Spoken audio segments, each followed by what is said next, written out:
A ExxonMobil divulgou os resultados dela do segundo trimestre de 2023 e a produção dela caiu no mundo inteiro, menos na Guiana. Ali cresceu 20%, o que aponta a existência de um potencial muito grande.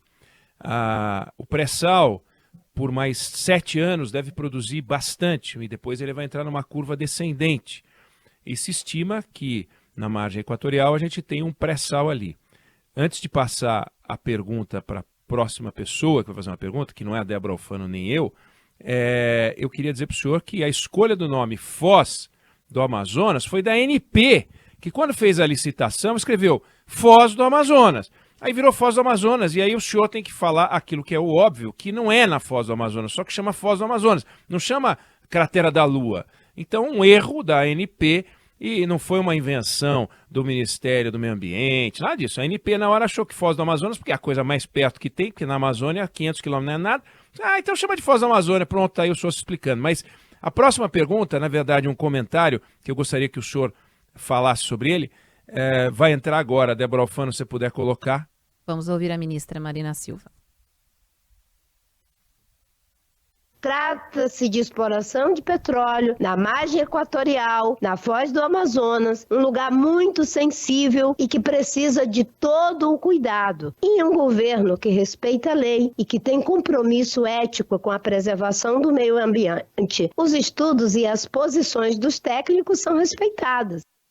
Queria saber se o senhor defende a exploração sem cuidado, porque parece que a observação que ela faz é que é preciso ter muito cuidado para fazer isso. Queria saber se o senhor defende uma exploração sem cuidado e o que o senhor pode falar sobre o comentário feito pela ministra Marina Silva a respeito da pesquisa que é pleiteada para saber o que tem de petróleo naquela região, na margem que vai, como o senhor lembrou, do Amapá até o Rio Grande do Norte. Primeiro eu quero falar da convergência que temos com a ministra Marina Silva sobre a questão do cuidado. É importante ressaltar que a Petrobras é conhecida internacionalmente como uma das empresas que tem maior expertise em exploração de águas profundas e ultraprofundas. Nós não temos registro de acidentes, e em especial acidentes com maior gravidade nas explorações feitas pela Petrobras em áreas semelhantes a essas que são pedidas para pesquisa agora. A única coisa que eu volto a divergir é que tem qualquer inter-relação com a Foz do Amazonas. Nós estamos tratando de um pedido de pesquisa em alto mar, a 500 quilômetros da Foz do Amazonas. O nome foi inadequado, colocado pela ANP, como muito lembrou a ENEG. Mas, enfim, a questão é mais ampla do que apenas a exploração desse bloco. Nós estamos discutindo, talvez, e eu espero, a última fronteira de exploração de petróleo e gás num país com a dimensão territorial que tem o Brasil. Os estudos apontam de forma clara e inequívoca ainda a dependência do petróleo, mesmo nesse debate tão vigoroso do mundo com relação à transição energética. Os estudos da Associação Internacional de Energia apontam que até 2040 o mundo ainda estará utilizando dessa fonte de energia para poder movimentar, em especial, a mobilidade e o transporte.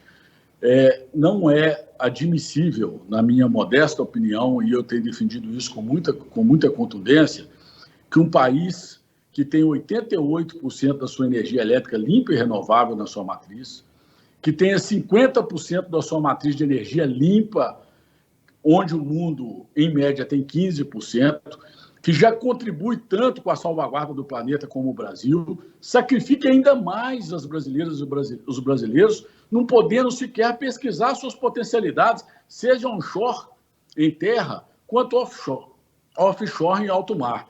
Portanto, a posição do ministro de Minas e Energia do Brasil é de que, com segurança, quando se fala em legalidade, eu quero também convergir com a ministra Marina.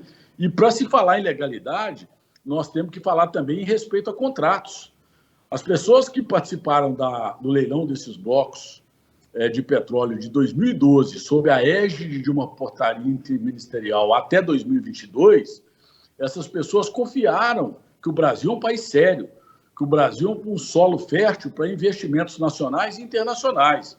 Portanto, nós temos que ter muita tranquilidade, muita serenidade, mas eu confio que o Brasil dará uma sinalização clara de que quer equilibrar desenvolvimento econômico com frutos sociais efetivos para melhorar, combater fome, miséria, combater desigualdades no nosso país, aproveitando de forma sustentável as nossas potencialidades.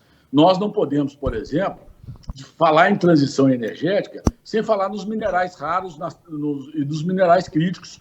Nós vamos precisar de explorar o lítio, o nióbio, o cobre, mas vamos fazê-lo de forma a deixar retornos sociais nessas comunidades e ambientalmente correto. O que eu digo sempre é o seguinte: os extremos não contribuem.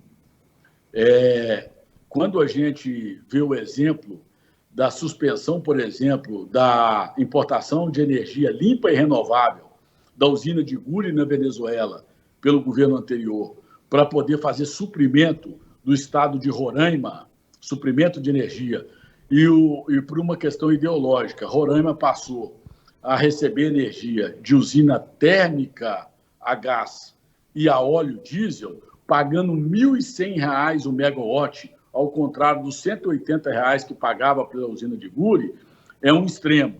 Quando nós não podemos ter tabus, temos que sentar na mesa com coerência, com diálogo e construir convergência em torno de, mais uma vez, repito, como fazer exploração. E não se vamos fazer, já que o próprio governo, em 2012, decidiu que essa região é uma região passiva de exploração.